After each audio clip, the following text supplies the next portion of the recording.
Hey, my friend, welcome to the Art of Online Business podcast. My name is Rick Mulready, and I'm an online business coach. I'm an ads expert, and most importantly, I'm a dad. And this show is where we help established online course creators and coaches create more profit, more impact with less hustle. All right, let's get into it. All right. Welcome back to the podcast, my friend. Hope you're doing well. Thank you so much, as always, for tuning in. This is another quick tip episode here on the show. And today I want to share with you one of the fastest and easiest ways to kill your lead cost with your Facebook and or Instagram ads. This came up in a recent coaching session that I was doing with one of our members, and they were saying that they were running a lead magnet campaign to build their list ahead of a launch that they had coming up. And their results were terrible. And I was like, well, let's kind of dive into it here. And so they started sharing the screen with me of their ads manager dashboard, and we were starting to break it down. Number one, the first thing I noticed was that they were using traffic as the objective. And I asked them, like, well, why are you using traffic when you're looking for opt-ins? You're looking for conversions. Why not conversions? And they were saying, well, I didn't think I'd be able to get enough conversions in the amount of time that I need to get out of the learning phase. I thought that it would just take too long and I'd be stuck in the learning phase. So number one, the being in the learning phase is not a bad thing, right? If you stay in the learning phase, it's okay. It's not ideal, but it's okay. The second thing is you have to use the objective of what you want to accomplish, right? If you want opt-ins, if you want registrations, if you want purchases, conversions, you need to tell Facebook that you want that. So conversions needs to be your objective in that case. If you're simply trying to drive traffic somewhere, then traffic would be your objective. So that was the first thing, okay? And that's not what I really want to talk about here today. The second thing is I said, do you know how many conversions that you actually had? And they said, well, we had 9 conversions, and they'd spent like $400 on the campaign. And I said, well, let's look at how many page views that you had, because I was seeing the number of clicks. The number of clicks was like 800 and something. All the stats were really good from the perspective of the link click-through rate was 1 point something. So that was good and not surprising, right? Because we're looking at the objective and the ad was good itself.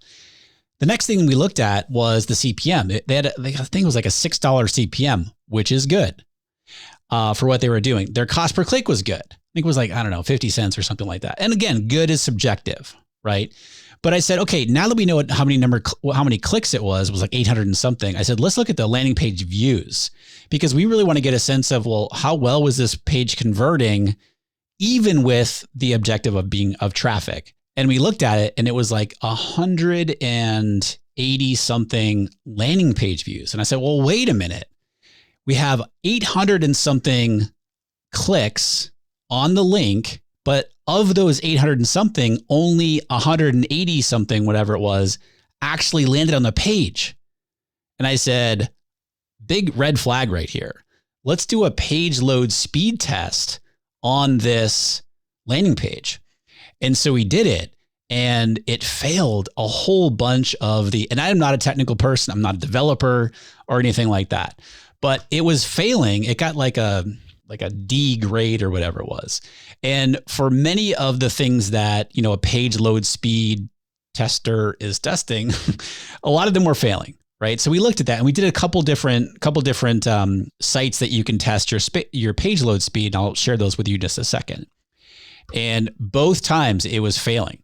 One of them was actually saying it like the page load speed time was like between 5 and 7 seconds, where a good goal to have of your landing page or your website is we're talking like 1 to 2 seconds, both of which are extremely fast, right? Even if you're at like 3 seconds, you're doing well, but obviously the faster, the better. And you want to be looking at, by the way, where that traffic is coming from, generally mobile or desktop, and you're optimizing either the page or your site based on where you get the majority of your traffic, right? And so we looked at it and said, well, there you go. That is what I would absolutely start with, aside from, using conversions as your objective. But before we even do that, this page needs to be cleaned up from the perspective of increasing the page load speed time. And they said that they had bought this template from somebody and were using it in, a well-known platform. And so they were going to go back to the person that they bought the template from, right? To kind of start there. Because I said, I think all your stats are good. They're in a really great niche. But before you do anything, this page load speed has to be fixed, right?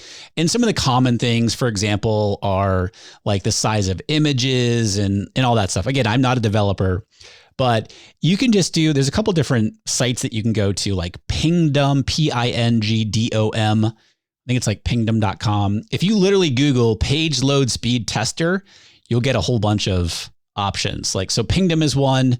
Google has their own, which is pagespeed.web.dev.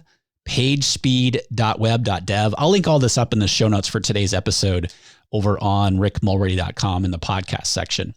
Also, if you're using Chrome, like I do, there's a Chrome extension and it's called Page Load Time. And so you can download that and you can just click on it whenever you go to a page. So again, a good goal is 1 to 2 seconds to try to reach, right? Both of which are extremely fast. So if you can get there, amazing.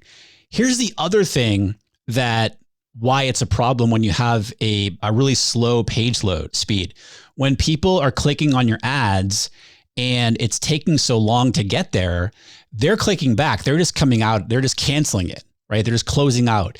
And Facebook's algorithm sees that and it's going to penalize you. It's going to penalize you for basically a bad user experience, because when people are clicking on the ad, Facebook wants a good experience for its users, right? And so when you click on an ad and you go to a page and it's taking forever to load and people are just like, heck with it, I'm just going to give up. I'm going to close this out. Facebook actually sees that and it's going to affect very much your ad campaign. So your ad will get delivered less and you're just going to get penalized for it. Not to mention your costs are going to go way up, right? And so, aside from that, aside from affecting conversions, which we're seeing here, a really good page load speed time is better for your SEO. Google, as far as Google's algorithm from an SEO perspective and search results, it takes into account very much so how fast your page load speed is happening, right? So when you're running ads, don't forget to look at this aspect of your campaign, of your pages that you're using.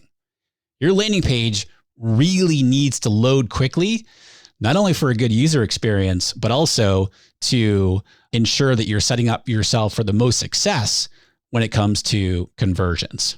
Okay. So really look at that page load speed. And again, page load time, which is a Chrome extension, Pingdom, Pingdom, and then pagespeed.web.dev. Okay. Measure your pages, put your pages in there, get a result. And then if you work with a web person or what have you, and you're getting poor results, go to them.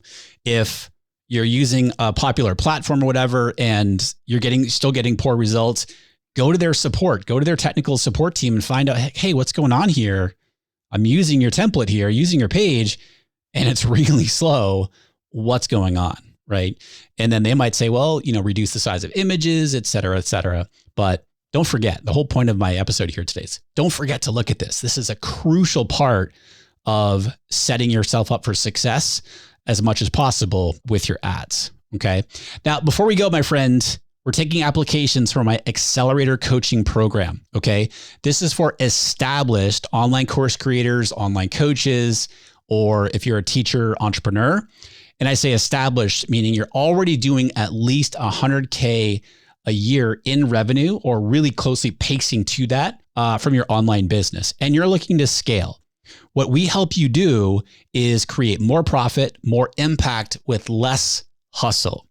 Most of the people that come into Accelerator who are applying, they're feeling overwhelmed. They're feeling stuck. They're feeling not really sure what next steps to be taking to scale the business without working more hours, because that is absolutely not necessary.